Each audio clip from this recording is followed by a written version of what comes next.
নেটিজেনদের মন্তব্যের উত্তরে নুসরাত বললেন তারা ফ্রাস্ট্রেটেড। টলিউডে আসছে নতুন ছবি আরি। সেখানে অভিনয় করছেন ওপার বাংলার অভিনেতা ইয়াশ দাশগুপ্ত ও অভিনেত্রী নুসরাত জাহান। মূলত মা ছেলের আদরের সম্পর্ক নিয়ে ছবির গল্প। তাই তো এখনকার সময়ের এই দুই অভিনয় শিল্পীদের সঙ্গে পর্দা ভাগ করছেন ভারতের বর্ষিয়ান অভিনেত্রী মৌসুমী চ্যাটার্জি।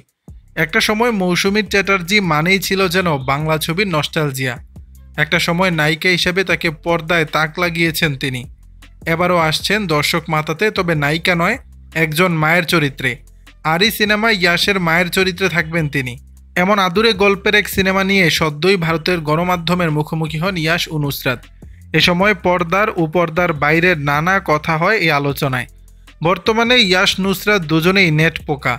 সামাজিক মাধ্যমে তাদের অবাধ বিচরণ, নিয়ম করে আপডেট কিংবা ছবি পোস্ট কিংবা এই আরি নিয়ে গুরুত্বপূর্ণ সব আপডেট দেন তারা। কিন্তু এসবের মাঝে মন্তব্যের ঘরে ধেয়ে আসে গালাগালি, কুমন্তব্য।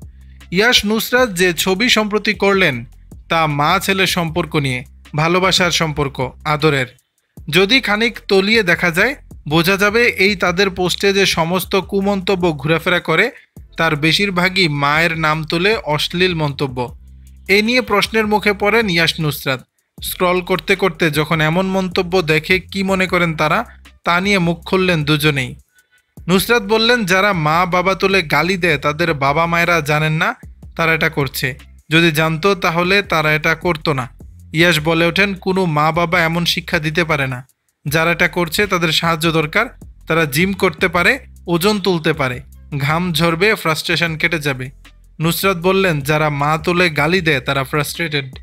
দর্শক, বিষয়টি নিয়ে আপনাদের মতামত জানাবেন নিচের কমেন্ট বক্সে।